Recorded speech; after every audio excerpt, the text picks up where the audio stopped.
72 ഓർഡറിനകത്ത് ഈ ഓർഡറിൽ പറഞ്ഞിട്ടുണ്ട്, ഗ്രാനായ സമുദായത്തിന് എന്റെ മേൽ പാത്രികീസ് ബാവായിക്ക് ആത്മീയ അധികാരം മാത്രമേ ഉള്ളൂ.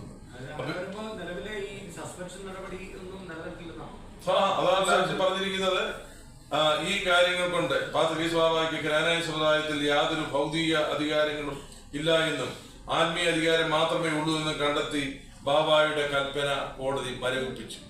അതാണ് സ്ഥിരമായിട്ട് മരവിപ്പിച്ചു. ഇൻട്രീം ഓർഡർ അത് ഇംഗ്ലീഷ് പോർഷൻ അല്ലേ അത് സാറേ. ഇത് 24-ാമത്തെ വായിച്ചു. 24 ലാസ്റ്റ്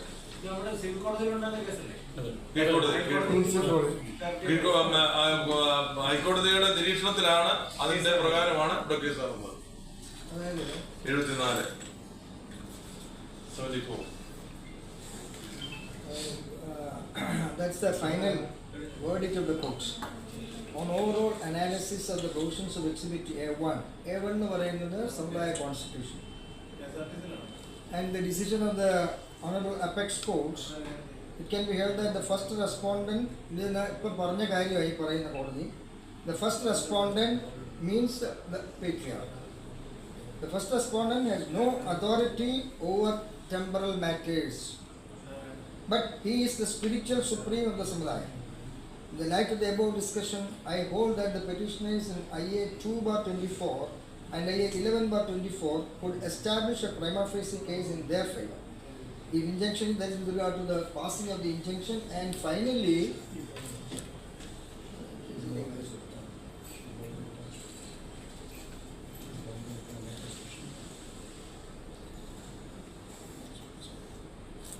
അതായത് ഈ പേട്രിയാർക്കും ഇതിൻ്റെ രത്ന ചുരുക്കം എന്ന് പറഞ്ഞു കഴിഞ്ഞാൽ, കോടതി സമുദായത്തിന് ഒരു കോൺസ്റ്റിറ്റ്യൂഷൻ ഉണ്ടെന്ന്, ആ സമുദായ കോൺസ്റ്റിറ്റ്യൂഷൻ അധികാരം മാത്രമേ പാത്രികീസിനുള്ളൂ എന്നാണല്ലോ പറയുന്നത്.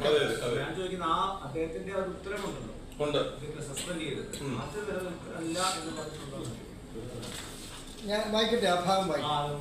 അതായത് ഇൻ ദ റിസൾട്ട്, അതാണ് final conclusion. IA 13 is dismissed and IA 2 and 11/24.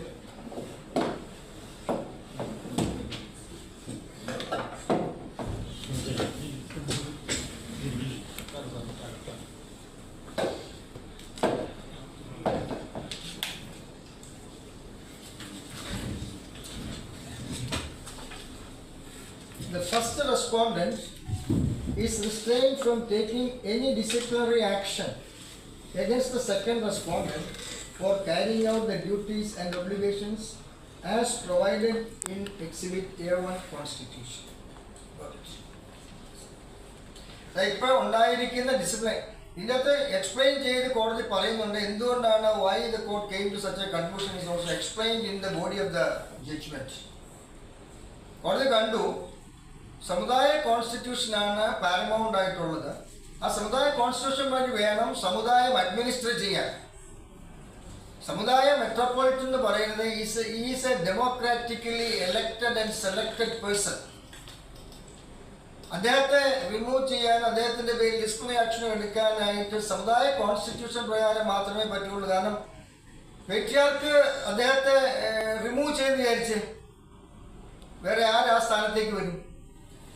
സമുദായം അംഗീകരിക്കുന്ന ഒരു വ്യക്തിക്ക് മാത്രമേ അങ്ങോട്ട് വരാനുള്ളൂ. So he cannot appoint another person as such unless the സമുദായം അക്സെപ്റ്റ് ദാറ്റ് പേഴ്സൺ. അദ്ദേഹത്തെ അവര് സമുദായത്തിലെ അംഗങ്ങൾ അംഗീകരിക്കുന്ന ഒരാൾക്ക് മാത്രമേ മെട്രോപൊളിറ്റൻ ആയിട്ട് വരാൻ സാധിക്കത്തുള്ളൂ.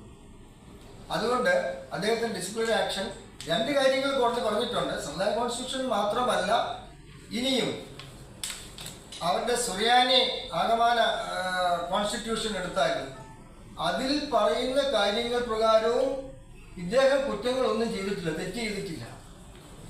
ആ 2 കാരണങ്ങളാണ് കോടതി ഇദ്ദേഹത്തിന്റെ ഡിസിപ്ലിനറി ആക്ഷൻ സ്റ്റേ ചെയ്യാൻ കാരണം. ഈ